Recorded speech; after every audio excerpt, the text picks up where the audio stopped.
Thank you, Zimwaves family, for your support. If you're tired of watching history repeat itself like a bad soap opera, click that join button and partner with Zimwaves TV. Now let's talk about how the ANC's past bad decisions are haunting them like a ghost that refuses to be exorcised.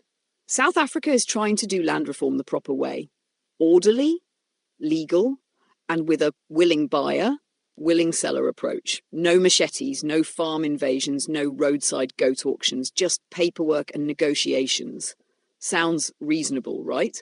Well, enter Donald Trump, who saw the word expropriation in the bill and immediately assumed South Africa was dusting off Zimbabwe's playbook. No investigation, no fact-checking, just full-on America First mode. In response, Trump cut aid to South Africa and dangled the threat of kicking them out of AGOA, the US-Africa trade deal.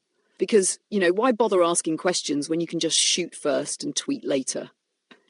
It is unfortunate that relations between South Africa and the US are strained. I think South Africa, which I believe needs the US more than the US needs South Africa, needs to humble themselves and not beg, but work towards finding a settlement, finding a solution, rather than taking a posture of we are going to fight back. This is not a time for fight back. This is a time for negotiation. And so I hope that they are going to negotiate, we are going to talk and iron out their differences so that going to the future, there will be peace between them and there will be cooperation between them. What's your view on President Trump's speech saying that there are land grabs in South Africa? This view has also been echoed by a number of senior U.S. officials, the latest being Senator Marco Rubio. Do you think that the U.S. has a point in that, or maybe they are misunderstanding South Africa's Expropriation Act?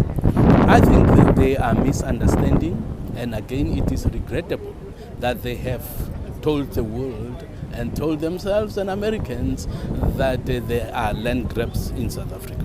They have judged the situation, prejudged the situation.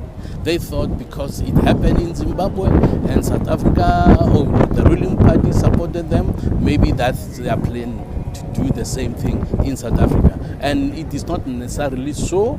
It is unfortunate that they jumped the gun and said something is happening which is not happening. Maybe in future, we don't know, but definitely it is not happening now. There are no land grabs in South Africa now. What is the SADP's posture on the Expropriation Act? Our position has been with compensation.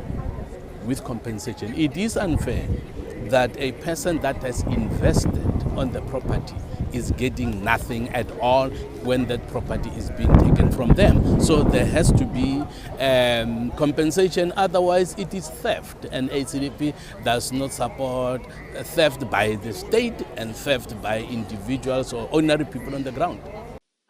Now, let's be fair. This misunderstanding isn't entirely Trump's fault. The real culprit? The ANC's undying loyalty to Zimbabwe's disastrous land reform. When Mugabe was running his chaotic farm invasions, the ANC didn't just support it, they practically gave it a standing ovation. Land to the people, they cheered, while Zimbabwe's economy collapsed faster than a sandcastle at high tide. So now, when South Africa tries to handle land reform responsibly, the world isn't buying it. Why? Because ANC spent years co-signing Zimbabwe's economic suicide. It's like spending decades defending a friend who robs banks, then getting shocked when people think you might be planning a heist yourself. The moral of the story? If your neighbour is burning down his house, don't hand him more gasoline just because you want to annoy the West. Call him out, because one day when you try to light a candle, people will assume you're starting a fire. What do you think? Should South Africa suffer for the ANC's past bromance with Mugabe? Let us know in the comments, and don't forget to like, share and subscribe to Zimwaves TV, because someone has to keep calling out the nonsense.